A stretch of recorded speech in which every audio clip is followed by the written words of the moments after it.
Hi there.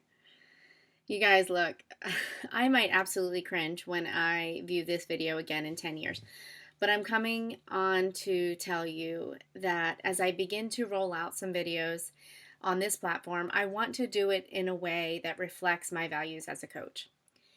And I want to explain to you what that means to me. I tell people all the time that the goal in whatever they're undertaking is not perfection. The goal is not perfection.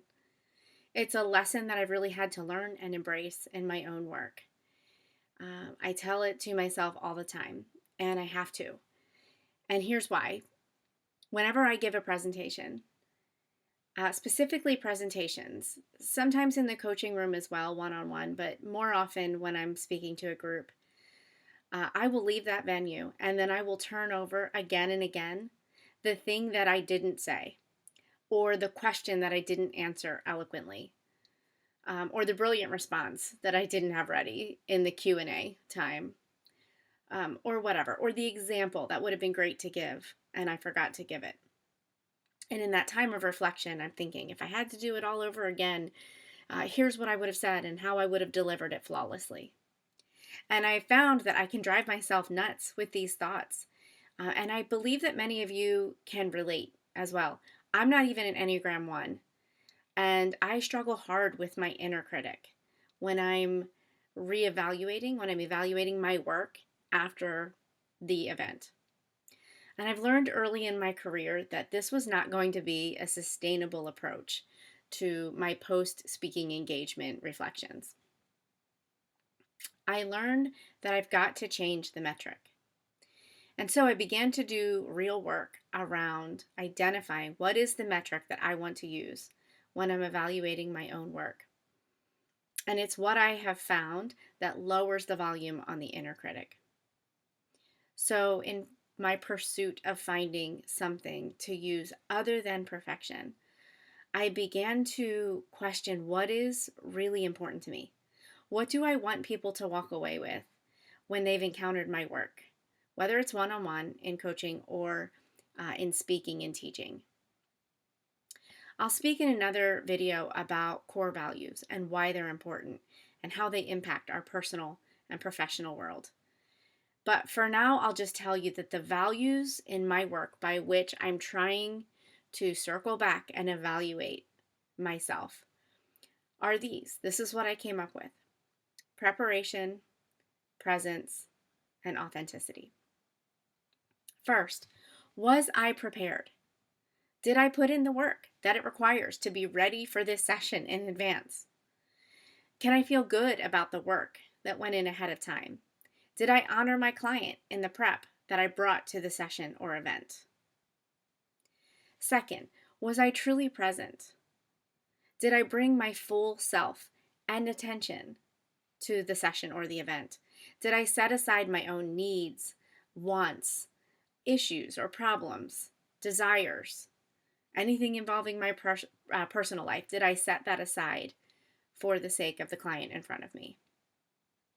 Did I create an environment that allows me to be truly present? And one of the things that I've adopted that helps me with this is not to ask any question in the coaching setting to satisfy my own curiosity, because it's not about me.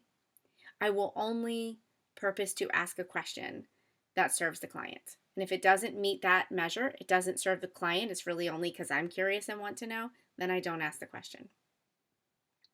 And then lastly, was I authentic? Was I being truly me?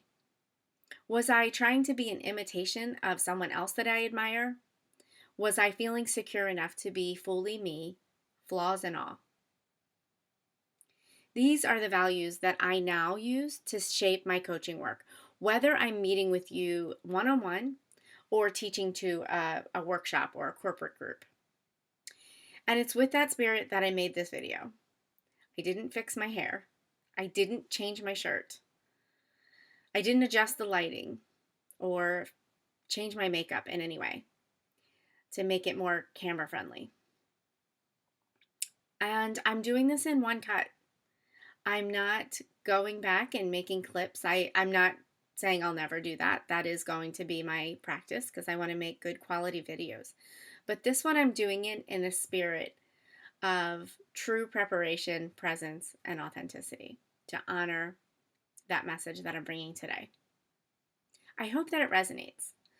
I hope that if you're someone who struggles with the demands that the inner critic can make regarding perfection and doing things just right, that it will give you the courage to find your new metrics that help you create meaningful life and work.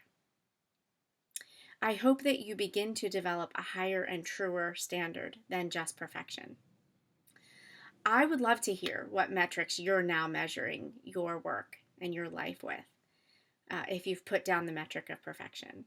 I would love for you to share that with me at on my socials. You can DM me or email me at christy@perennialcoaching.com, or find me on my website, perennialcoaching.com.